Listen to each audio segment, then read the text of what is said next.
Hi, everybody. How's everybody doing today? Welcome to today's Dinero session. My name is Mary Hernandez. I'm the Chief Growth Operating Officer here. Want to welcome everybody. Happy Pride. By the way, we're wrapping up Pride Month. Really excited. Whoop, whoop. The month is over, but Pride continues for a lot of us. So today we're going to be going over something they don't miss. And I've invited a friend of ours, Charly, here, our Dinero money coach master. Charly, you want to say hello? Hi, everybody. Nice to meet you. Quick intro about me. I'm Charly Stover. I'm a non-binary Latinx money coach, and I help LGBT and BIPOC folks take control of their money. So I'm really excited to debunk some money myths with you all. Hopefully, if you leave just learning one thing, we've done our job, but hopefully you're learning more than that today. So I'm pumped to be here. Thanks for having me, Mary. Welcome. No, we're excited to have you. So we're going to change the structure a little bit. So we are going to try to break this up into three buckets. The myths of the past, the present, and the future. Dun dun. Basically in the past, I think, just thinking about our families and, in our communities, at least for me personally, I would say that, it was hard learning about money. I think my parents taught me everything there was to know about growing up, going to college, making things happen, but then getting a 9-to-5 job and not preparing for retirement. Having said that, I think that from the past really never really talked. I see, for me, it didn't teach me like how to manage debt, how to understand, is it okay for me to get credit cards out? I mean, to top it off, like when I went to college, some of my friends got into very heavy credit. I had a friend that had about 19 credit cards because they were just offered to us. So we do want to talk about that and what that means to breaking through those money myths. Like, what does it mean to be able to get credit card debt? How good is it for you to build credit? What does it implicate? And then, in the present, what are the things that we can be doing today in order to prepare ourselves for the future? Like, for example, a 401k, again, something that I wasn't taught growing up. Unfortunately, like I was offered I was offered many times, and I took one out at work, but then I cashed it out because I didn't know the benefits of having a 401k, and I didn't know that I should keep it and roll it over and do all that good stuff. So Charly's going to be walking us through that. And then, of course, pasito a pasito, what do we do in the future to be able to get this, our wealth growing? So those are the three sections that we're going to be walking through today. And so let's talk about today's first session.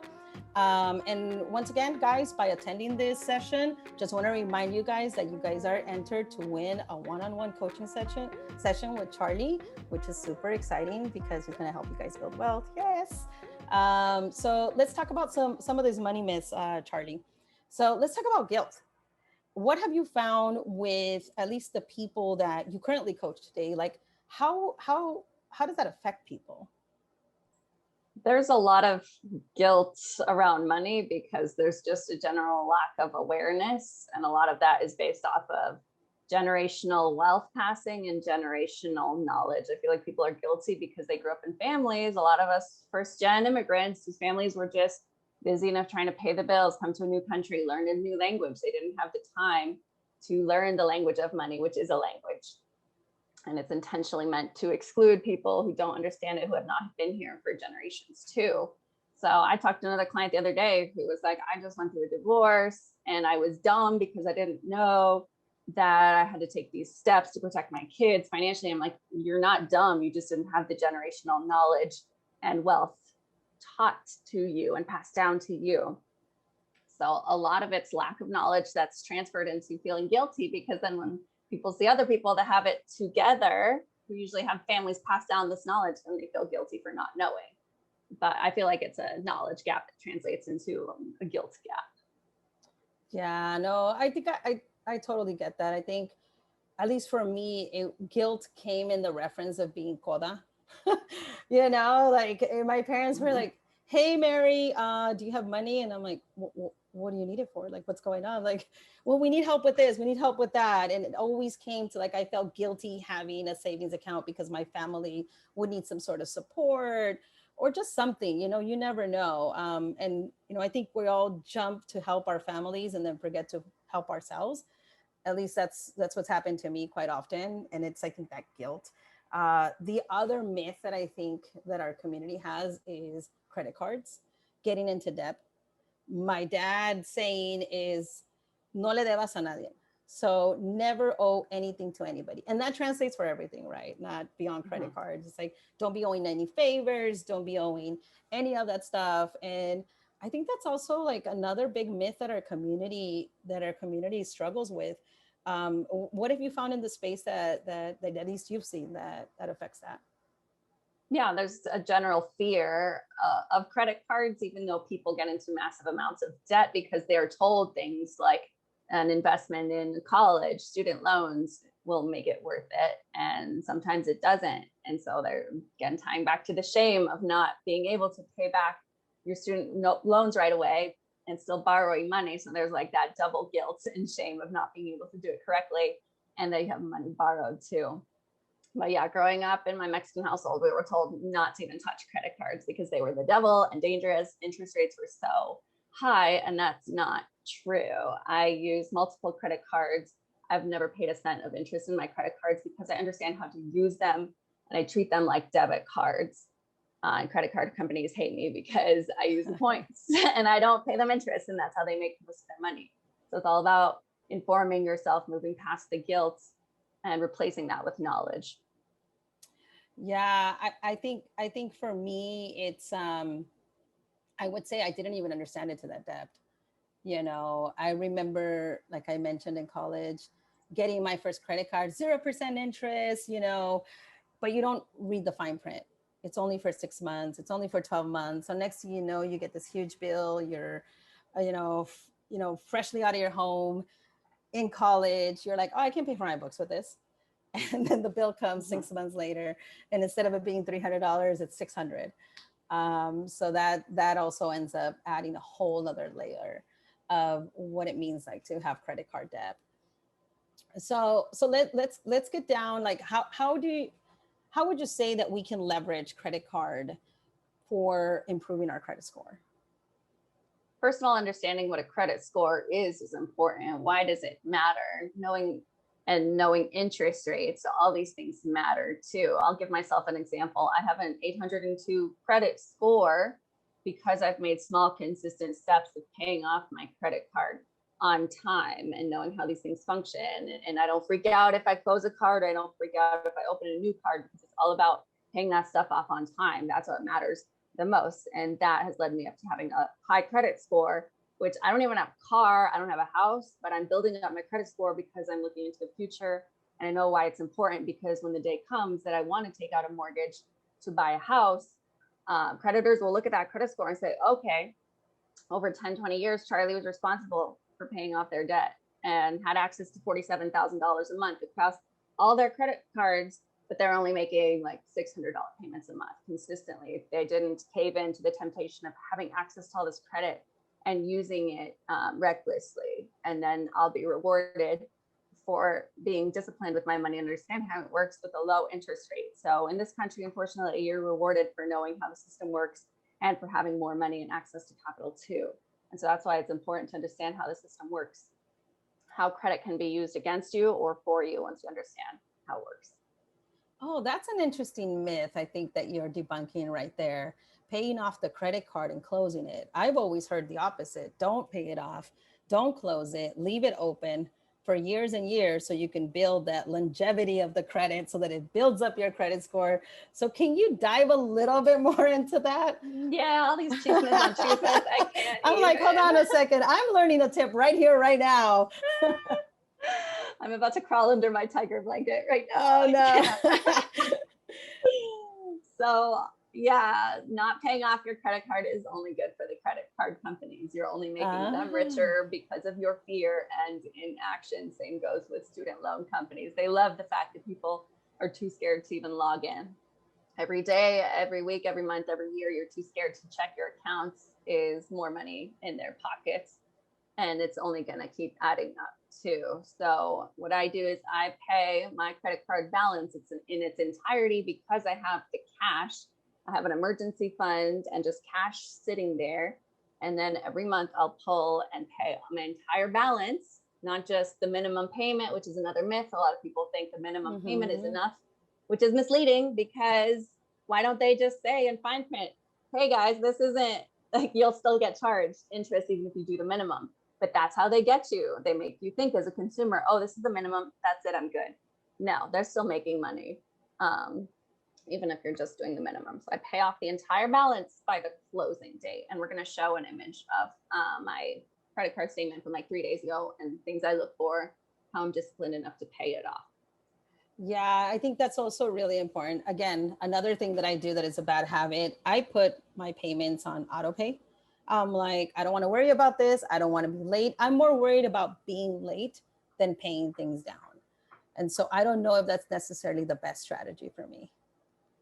We're using auto pay. As long as you're using auto pay to pay off the entire balance, I think you're doing what you should be doing. It's if you're doing auto pay for the minimum, then I take a look at that too. If it's auto pay for the entire balance, then that's good, because you're not wasting time logging in and you're just automating it for yourself too. So I would actually think that's a good idea, is to automate as much as you can and just make sure that the automation's even working. Sometimes I've set up automations and for some reason in my Chase credit cards, it doesn't automate, it doesn't pay. But I'm used to checking that frequently. So I still don't pay interest because I'm like, this auto pay didn't work. Let me do it myself. Oh man. Okay. There's a lot of things here that we can dig into deeper later. Yeah. I would say, so what about for those people that have taken out a lot of credit? Like, let's say, I decided to fund my niece's quinceañera and I'm like, I don't have the cash now, but I'm going to fund it with a couple of credit cards. So now my credit card debits is fairly high. What would you recommend there? First, I would take a step back. Is it absolutely necessary? Are you in the right financial position to take out all of this debt to fund a quinceañera?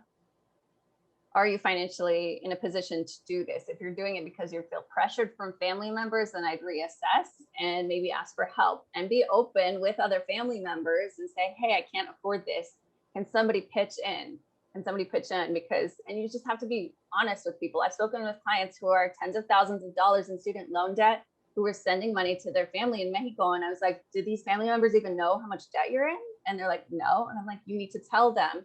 This comes back to boundaries, which is a difficult topic for a lot of people, especially in Latinx communities where family means a lot to us. Establish boundaries, be honest with yourself and with your family members of what you can and cannot afford, especially if you're in debt.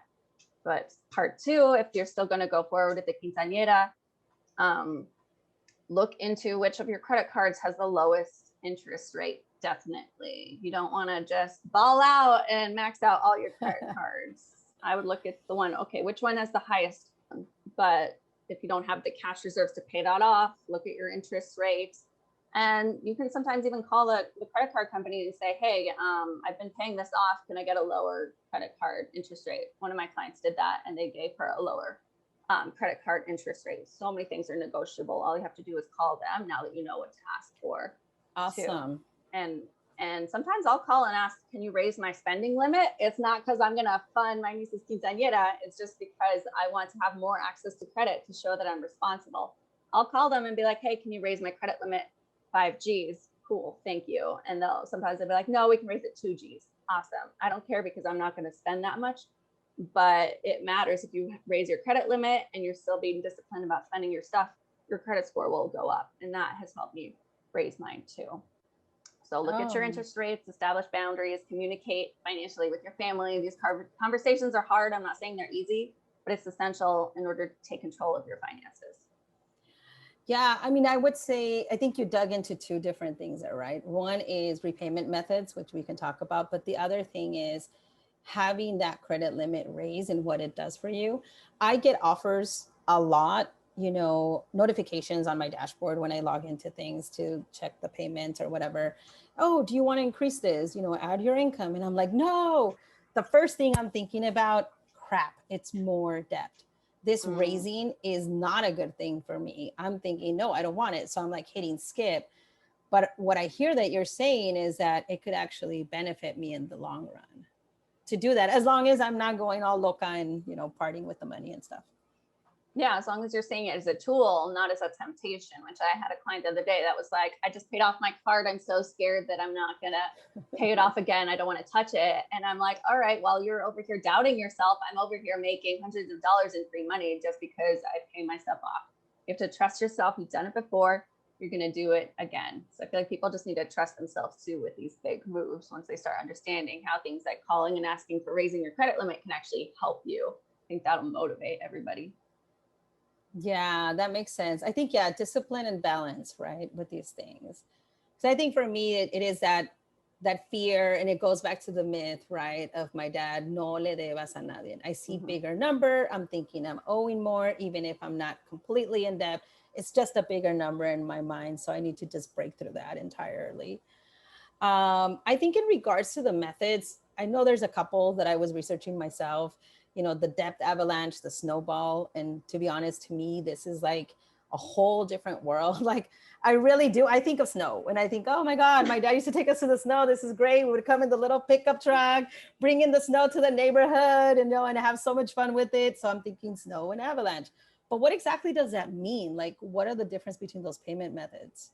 Yeah, so if you just Google avalanche and snowball methods, the first definition of the avalanche method is just to pay off the credit card with the highest interest rate first and knock that out, and then target your other cards in order of the largest credit card interest rates. And for me, that one takes a lot of discipline. I don't feel like that one's as common because it takes a lot of work. And one way I remember it, avalanche starts with A, Mark Anthony and J-Lo, fire couple, too much fuego. The avalanche method is a lot of fuego. Like you got to be disciplined AF to make that work. That's my method because I'm a Virgo. I'm like, let's do this now. Let's get it taken care of. But not everybody is a Virgo. We might have some Pisces up here, some Taurus. So if that's not for you, you got the snowball method.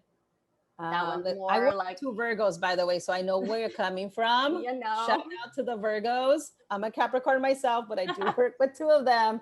So I understand that. Yeah.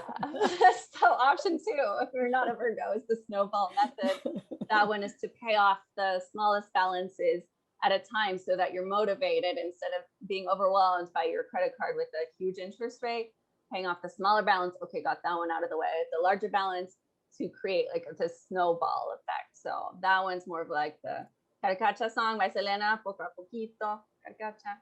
Yeah.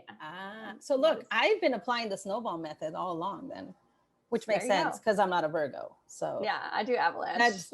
Yeah, I do snowball. So now it makes sense. I look at the highest balance, I dive in there, so that makes more sense. So look, I am not the person to look at the interest though. I know interests are high. So, I mean, what's the point of me looking at them? So what I'd like for you to do is if we could show, the audience here, what does the statement look like? Walk us through it. What should they be keeping an eye out for? And then maybe this helps some of us break through that fear of actually looking at that high or low interest rate. Yes, we got to normalize it for ourselves. Oh, there's a lot of things we got to normalize, right? Yeah.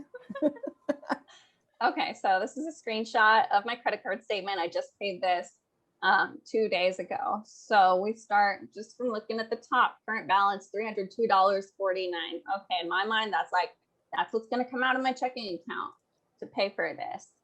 Okay, and then down, we look at the payment due date, June 28th. And so these credit cards can be misleading because they have a payment due date and then they actually have a closing date at the bottom. That's the July 3rd date. So that's when I actually pay off the card by the closing date. They give you kind of a confusing 5 or 7 day grace period where they're like, yeah, it's due on the 28th, but actually if you pay us by the 3rd, you won't get penalized. So I won't pay until the very last minute, not because I'm a procrastinator, because I'm a Virgo, like we talked about. It's because I want to keep my cash sitting in my checking account, sitting there making interest and growing itself as long as it possibly can until the last moment when I need to pay off this card. Boom, pay it off on the 3rd of July too. So that's how I make money work for myself. I'm not scared. I'm just like, it's going to be in the bank account as long as it can be, because it's sitting there growing, even though interest rates are horrible right now because of COVID, but it's fine. They'll come back up eventually, hopefully. So that's what we're doing. And you can turn automatic payments on. Like I said, I tried doing it. They know you know how to work the system. That's Yeah. what's going down there. They're like, nope, nope. We're just not going to make it work. Yeah. No. Those are really good tips, because I think what we have found from our audience sometimes, some of the questions are, if I make two payments, one at the due date and one towards the end, does that hurt my credit? But what you're saying is it doesn't. It actually would benefit. It's actually better if you just wait until the closing date too. At least with Chase, that's how it works. I was dumb and got excited and saw like the payment due date on the 28th and actually paid this one off too. So it's actually more work. I'm going to have to go back on the 3rd because I'm still charging my card in between then. I'm going to pay it off again. So that was just like a mental mistake where I got too excited and just paid it off already, but I'm going to have to go back and do more work. And I wouldn't do that. I would just mark the closing date in the calendar, which is what I do, and pay it off then. It's that overachiever Virgo of you. You know, that's what it is. So listen, stay on brand. So I would like for us to be able to give the audience here a little tarea, some homework, guys. Mm-hmm. So you want to walk us through the homework and then the benefits of doing the homework? Yeah. So I would just like everybody to take a second and just check whichever credit card you want, whether it's the avalanche method or the snowball method that resonates more with you, or if you need a refresher and you're like, I don't remember what that is, that's fine. Just open your credit card statement, go in there, find the interest rate and the closing date, and then DM us so that you're entered to win a chance to get a free money coaching session with me. And so that DM us at We Are Suma on Instagram. We'll be keeping an eye out for your DMs. That will give you an additional entry. So you got one entry by showing up today and participating, and then you get 2 entries by doing your homework. We'll have a couple other homework assignments, but don't worry, it's fun. It's all to your benefit. So now I would like to talk about how we discuss the present, right, in 401ks. And there's a lot of noise about 401ks. Like I mentioned before, my parents didn't teach me about retirement in that way. They taught me, for me, retirement, my mom was like, have your casita, mija, 9-to-5 job, have your casita, that's your little nest egg, and then have the money in the colchon somewhere, which I have to admit that I still have some money there. I don't know, it's a fear. You're going to tell me it's wrong. I'm kind of okay with that, but I know that I need to do better for myself. But I do have some money there. So I do want to talk about 401ks and what does that mean when it's offered to you in the job? What happens when you leave the job? What happens if you decide to take it out? What are the best practices that you would recommend around 401ks? And can we take one out today? Like, is that something that I can do just on my own? So I want to talk a little bit about the myth behind retirement. Yeah. So with 401ks, that's basically an employer-sponsored plan. So you have to be working for somebody else, or if you're a small business owner and you're registered, you can open up a solo 401k as well too. But 401k basically is employer-sponsored retirement plan. A lot of people, especially who are young, 18, 20s, early 30s, are like, I don't need to worry about retirement. What's this 401k business? I don't need this.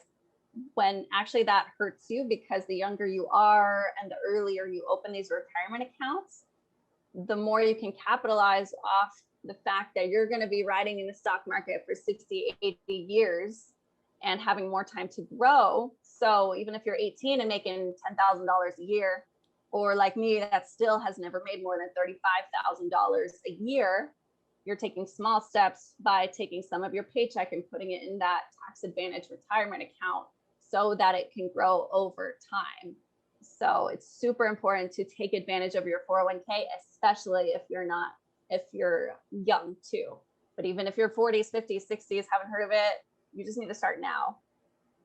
Time in the market's more important than trying to time the stock market too. And employer sponsored retirement plans are super useful because a lot of times a good employer will give you a match, which is free money. And I feel like a lot of people don't understand what that is. So for example, if an employer and the benefits package says they give you a 5% match, they'll give you like if you put in 5% of your paycheck in your 401k, they'll give you 5% as well. So they're basically matching what you're putting in there too.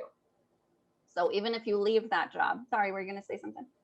No. I was going to say, listen, I think what happens to a lot of people, at least it happened to me, when they told me you need to put away 3 to 5% and we'll match, I was like, oh, that sounds like a big percentage. But when you actually break it down, it could be as little as $25 a pay period, which means $50. And if they're giving you $50 for free, that's free money. So yeah. We don't think about it in that way, you know. I think that's also something that people are afraid, like, oh, I'm putting away this money, I may need it, but if it's little portions of it, I mean, el cafecito does cost more than that, you know, for per week, I'm sure. I mean, I know my Starbucks habits are not the best habits. So that is interesting that you say it that way. You also mentioned another point that was around solopreneurs or entrepreneurs. So they can open a 401k on their own?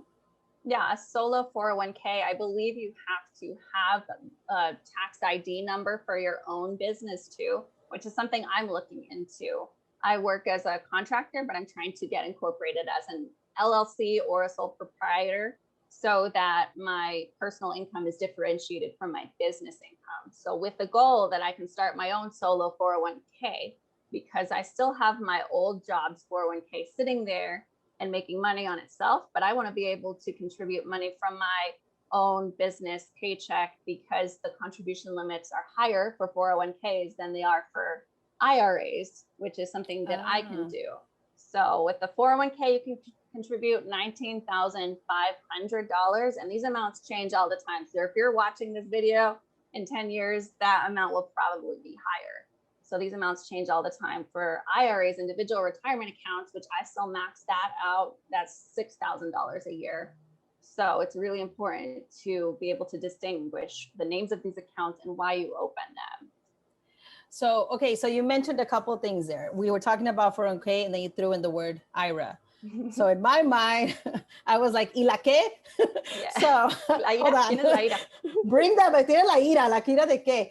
What does that mean? Like, so, okay, so as a solopreneur, if I have a tax ID, I can get a 401k myself. Yay.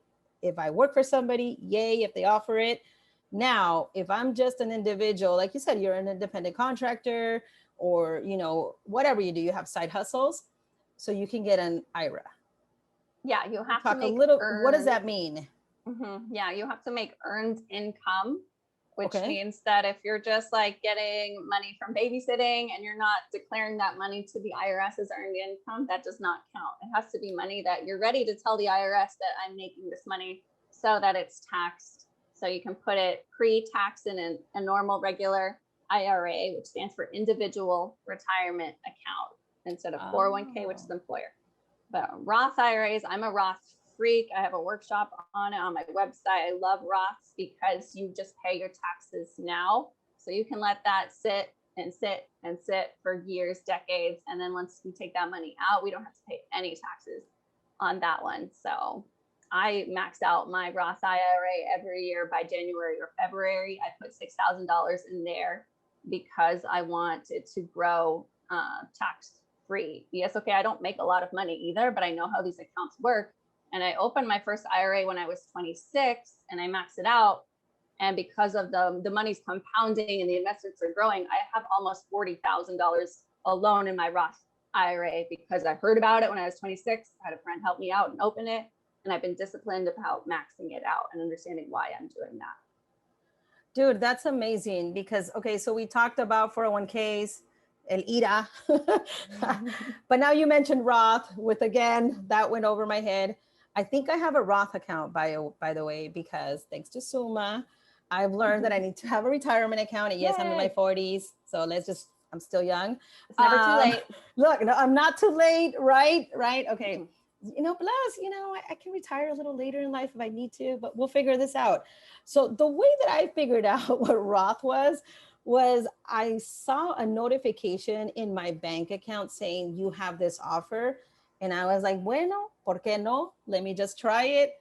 And so I have it, but I really have no idea what I'm doing with it. Like I turned it on, I put some money in there, I entered my information, and I was like, vaya con Dios, something will happen to it. Should I be putting more money in? What should I be doing with this? Like, can you back it up a little and explain a little more about Roths? Yeah, so the story that I like to tell is, so we're talking tax advantaged accounts, 401ks, Roths. I like to think of it as your casita. The casita, the house, is sheltering you from rain. In this case, it's sheltering you from taxes, but you want to have your beautiful casita there ready for you for retirement. So you put money in, you want to put all your furniture, your rocking chairs, your tiger blankets in there, put all this stuff in the house, which is cash. You're funding your account, and the IRS is watching. They're taking note of the money that's going in and if you're taking money out. So they're like that chismoso neighbor that's watching to see what you do outside of the house, but they don't care if you have like 3 refrigerators in and how you're arranging whatever. It doesn't matter what happens in the house, because you're sheltering yourself from taxes. But then once you start talking about like early withdrawals and penalties for emergencies, I'm all about letting it stay in the house as much as possible. I've never taken a cent out of my Roth IRA because I don't want to. I want that money to grow tax free.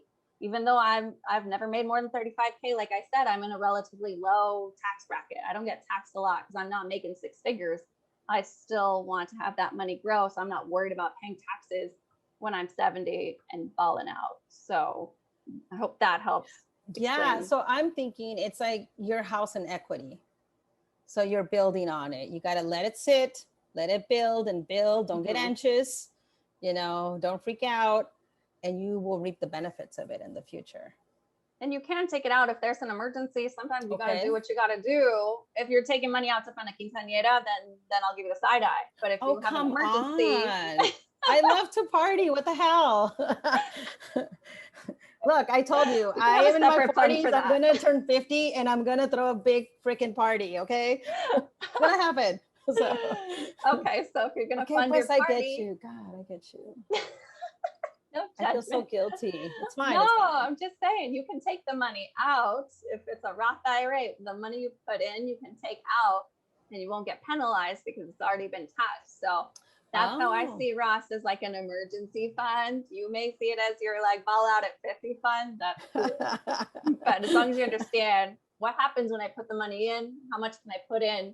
Yeah. Too. There's income limits. I think if you make more than $120,000, you don't qualify for a Roth IRA because you're making too much income. So there's all these different limits that you need to check up on and do a quick Google search because the IRS is changing these guidelines and limits. They know these accounts are the bomb.com. If they weren't, they wouldn't be saying you can only put in 6 G's a year. Got it. Okay. And I have one more random question because I worked for a lot of nonprofits and maybe that's why this just popped up in my mind. But like, so what's a 403B? They're basically the nonprofit version of a 401k too. Oh, okay. Got it. Okay. So it's just because they're a nonprofit. There's nothing magical or different. Yeah. Okay, cool. So listen, I know we have another tarea from El Profe. So, so Charlie's going to give us another homework. And just remember, everybody, you guys answer this. You're getting a second entry. Now this is, so you got 1 entry for showing up, 1 entry for the first tarea, 3rd entry for doing this other tarea. So go ahead and walk us through this little homework. Yeah, so we're talking a lot about 401ks, investing in your future, and retirement goals too. Whether you're 20 or 60, this timeline can be different. But I want you to imagine yourself in 10, 20, 50 years. What kind of goals do you have? And now hearing about these accounts, what kind of money moves are you going to make starting today to start achieving these goals too? And if you have questions, you can DM us and DM us your answers so you have a likelier chance of winning a session with me. I believe they have the Instagram link in the chat too. Awesome. So don't forget, and for those overachievers, we can't wait to see you have multiple entries. So now we are going to talk about the present and the things that we can do like ahorita. What are the things that we can do today to prepare us for, our future. Um, Sorry about that. So I know I said 50, eventually I will be 50. And then you said 65, and I kind of just, or, I'm getting gray hairs and I'm getting excited. Okay. I'm like, I love getting older because I feel like more I don't know if anybody's really excited about that. I had a bunch, and look, they're gone. I want to dye my hair gray. Okay. Oh no. Okay. Yeah. I don't think that I would want to do that. I'd be like, my dad has a full gray hair, and I'm like, really, Dad? Yes. He's looking more viejito every day. I will not own my gray hair, and I am okay with that.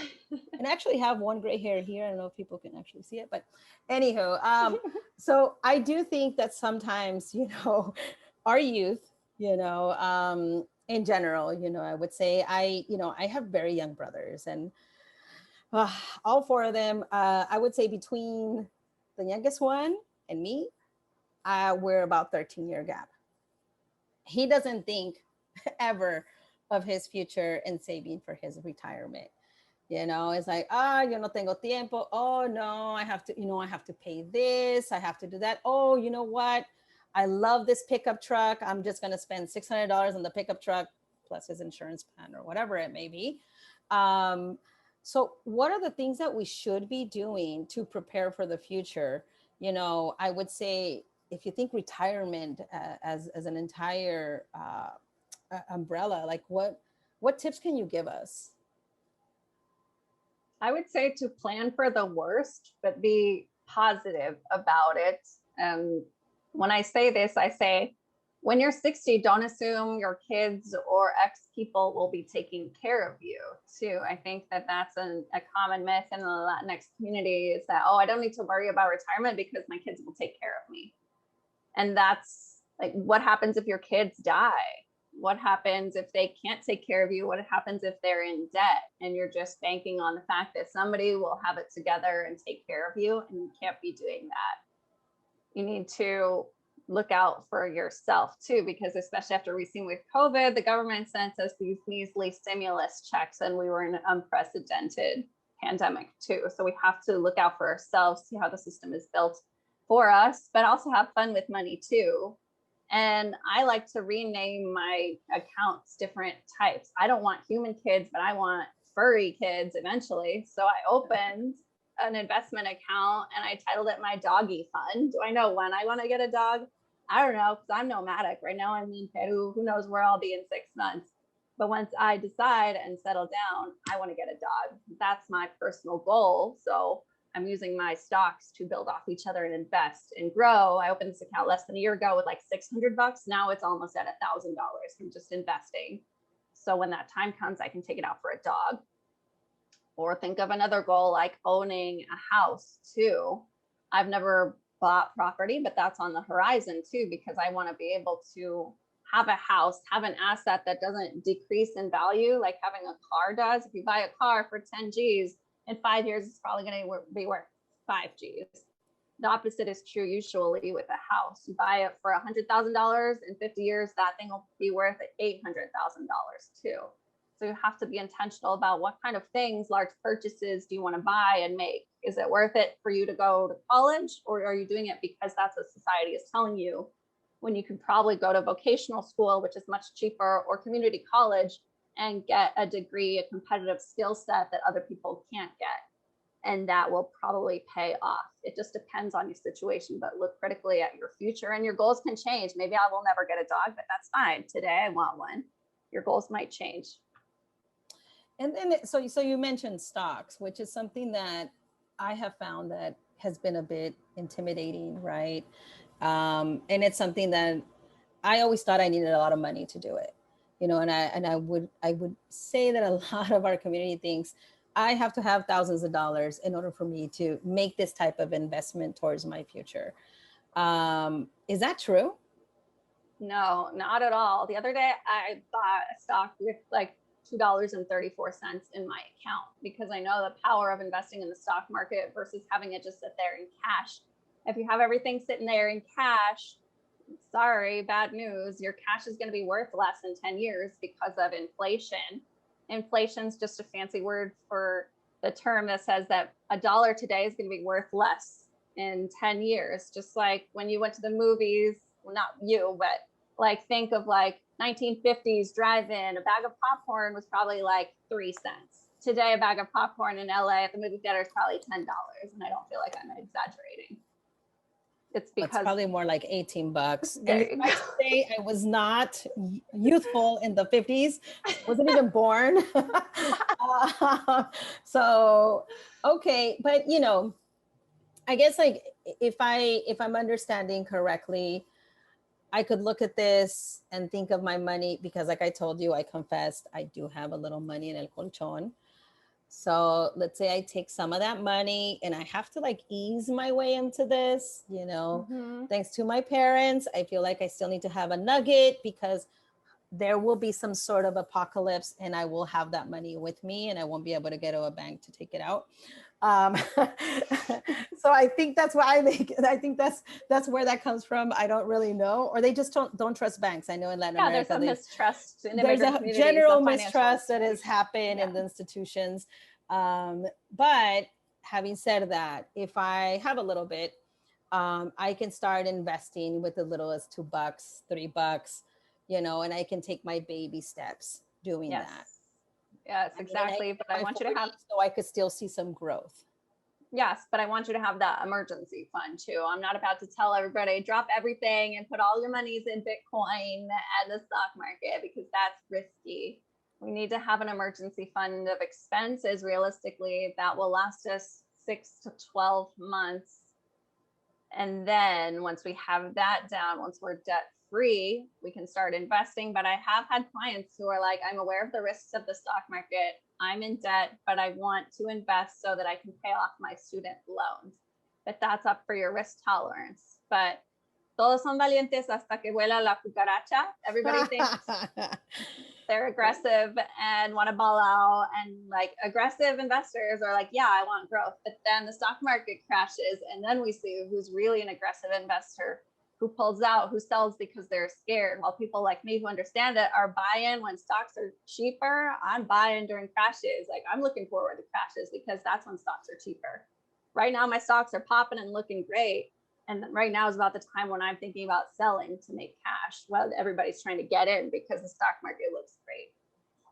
Got it. It's all about understanding. You said another term too that I think can be confusing, emergency fund.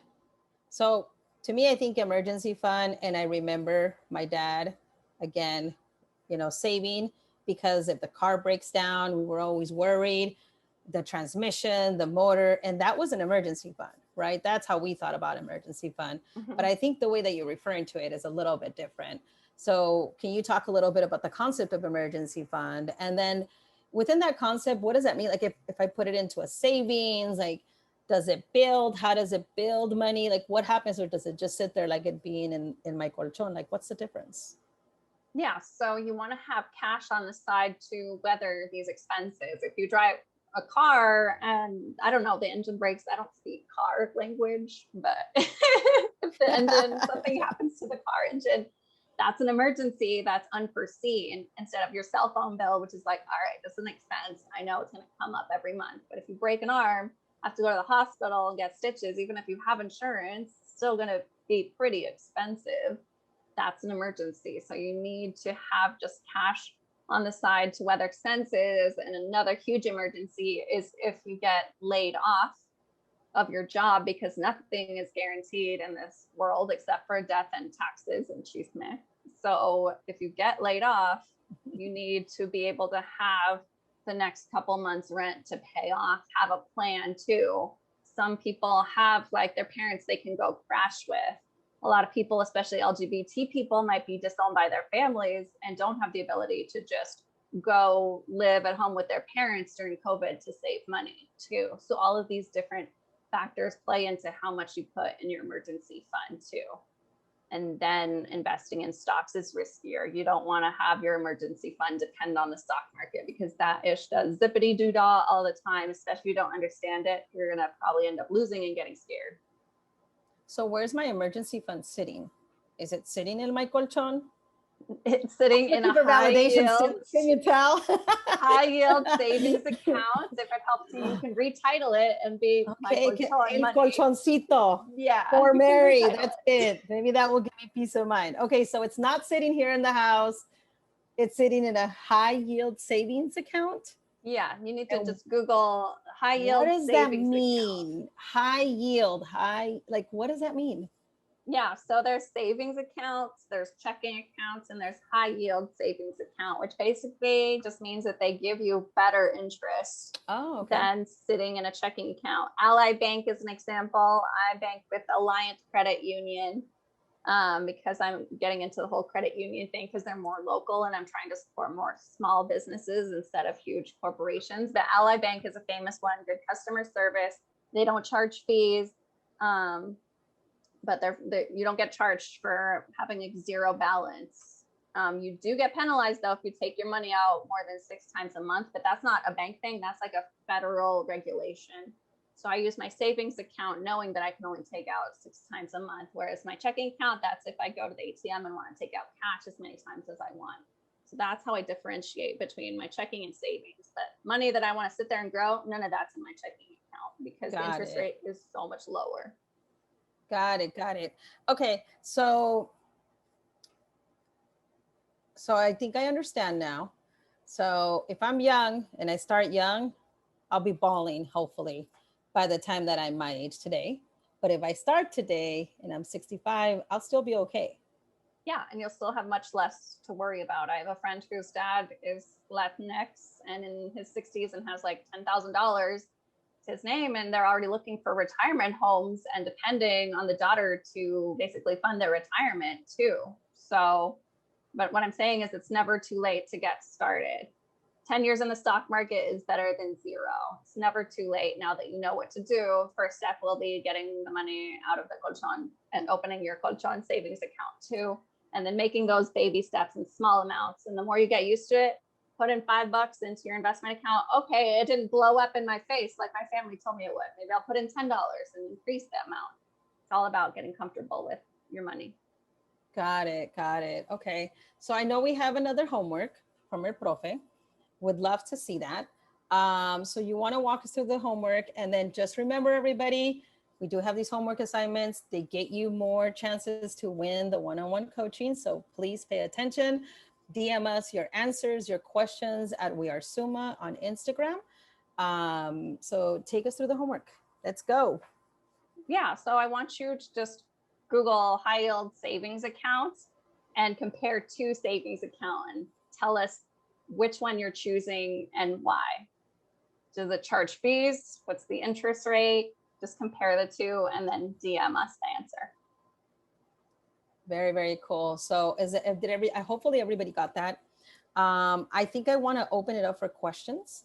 So it's about that time. We do have some questions I believe that the audience has been sending over. And let me pop up the screen here so that we can go through them. Cool. Let's see. I will start out. Here we go. Oh, this is a good one. I go through this one a lot. How do you set boundaries with your family when their expectation is that you need to take care of them financially forever, just as they did their own parents?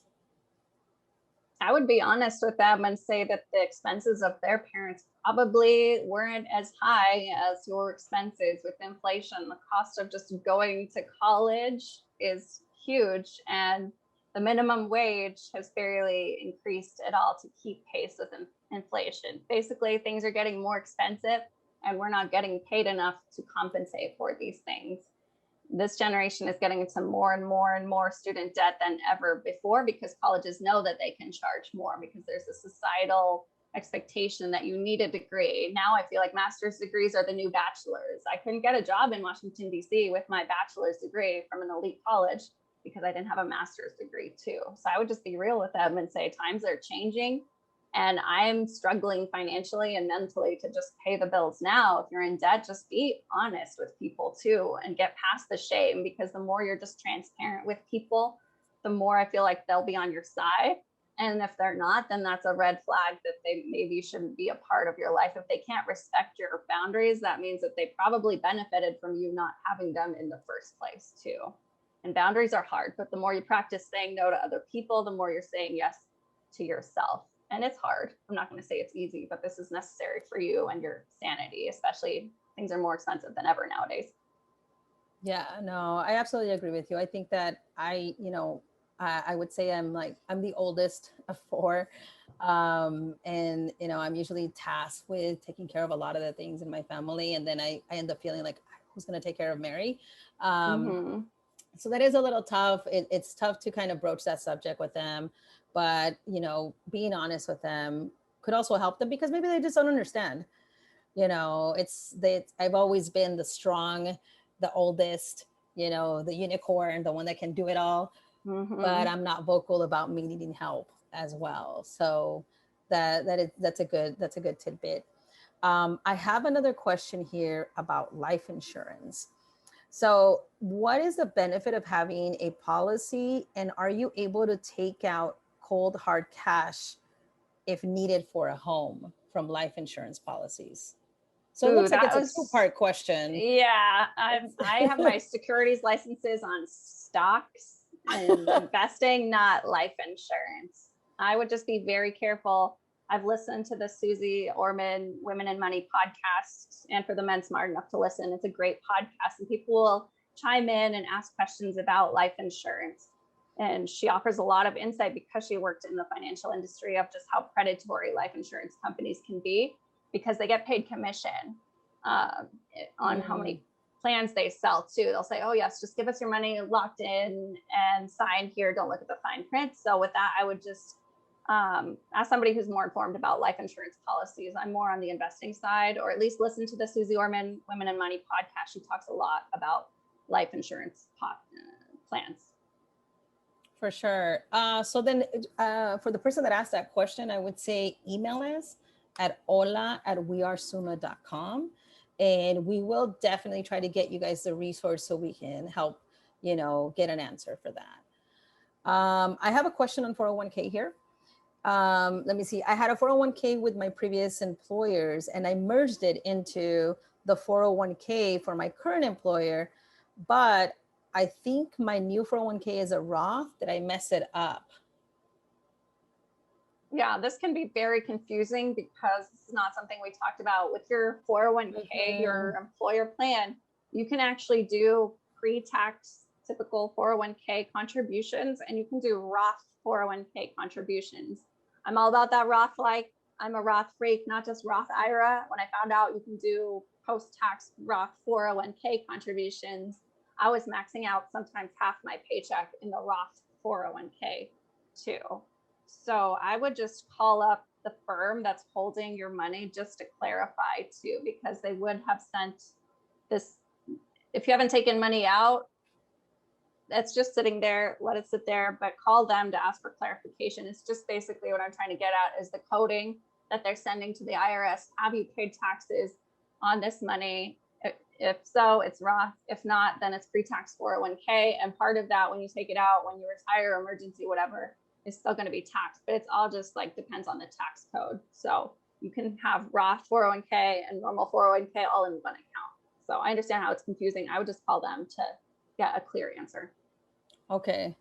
So the best course of action there is pick up the phone. Don't be afraid. They're going to get you your answers. It's your money. And they'll get you the guidance that you need because that's yours. And it's their job. I worked in a call center for a year answering questions just like this. So don't feel ashamed. Don't feel like you're wasting somebody's time. These people are literally getting paid to answer these questions. And if that person's not helpful, just ask to speak to somebody else that is. But this is what they get paid to do, is answer these questions. Awesome. Okay. Do you have any recommendations of companies for investing? Some people have heard of Vanguard. Anything that is reputable that you would say? Oh, okay. So companies to hold your money. Yes. So I worked at Charles Schwab brokerage firm for a year. I first heard about them through word of mouth because they have an ATM fee-free debit card that I use. It's the only card I use where it's a neat system. So I can travel anywhere all over the world and take out money from an ATM and pay whatever fee. But then at the end of the month, I get reimbursed all of these fees too. So I'm not paying money to take out my money. It doesn't matter. Oh, wow. They don't have, yeah. So I love that card. So I kept telling everybody that I was like, Charly, how do you afford to travel? I'm like, you have to get this debit card. And after a while, I was like, I should just work for them because I keep talking about them. And yeah, I want to learn how to be a financial advisor and trade stocks for people. That sounds cool. So that's how I got a job with them. They have great customer service, but I like Charles Schwab and Vanguard and Fidelity are other low cost brokerage firms too. So I'm not plug-in Schwab. I'm not getting paid by them anymore. So Vanguard and Fidelity are other good firms, but I have all my investments with Schwab because I work there and I like having it all in one place. Cool. So I know we're getting close to wrapping up. I see a couple more questions. I think what we could do is for all of you who have questions that we didn't answer, I do apologize. Please send us an email at hola@wearesumma.com or send us a DM and get that additional entry. I want to wrap up the session. I really want to thank Charly for coming and giving us their time. Thank you so much. And just as I want to give you guys some quick takeaways, remember, take control of, that guilt, take control of your finances, take baby steps on your retirement account, and it's never too late. So start now. You can start at any time. Look at me, I'm in my 40s. I'm okay with that. I just pushed the button and I got it started. So I want to say happy Pride again. Let's keep celebrating. The last 5 hours. hey, listen, for me, Pride continues. Just like I celebrate Latino Heritage Month, I would call it. Year, life. Yes, it's a whole thing. So I do want to keep celebrating. I want to thank you guys for showing up. I want to thank everybody for participating and for sending us your questions. And please keep following us. We have a lot of good stuff in store for you guys. Charly, you can follow Charly at Traveler Charly on Instagram. Hopefully one of you will be the lucky winner and we will go ahead and connect you guys after the fact. Any last words, Charly, before we say bye-bye to everybody? And don't forget to submit your tarea. Remember, the first tarea was look at your credit card statement, just DM us the closing date and the interest rate. The second tarea was just tell us your retirement goals, no matter when they are or how many, what kind of money moves are you going to make to meet your retirement goals. And the third was for that high yield savings account. I want you to compare two and tell us why you would prefer one over the other, knowing about how you shouldn't have to pay a fee to have a savings account and that they do offer higher interest rates than checking accounts. But other than that, my profe hat is off. It was really fun. I love ending Pride Month talking about Latinx life and Dinero. I'm really excited to have been here. Find me at Traveler Charly on Instagram. I have a 12-week money coaching program for folks who are looking to get serious about making money moves too. So that's something that I'm offering. And yeah, thank you so much again for having me, Mary. This was a blast. Yeah, de nada, dude. I just like a true profe, you spoke. Do your homework, or la chancla will come. I do want to close this out by throwing some Maluma Baby at you. So hit it away. Bye, everybody. Bye. Ciao.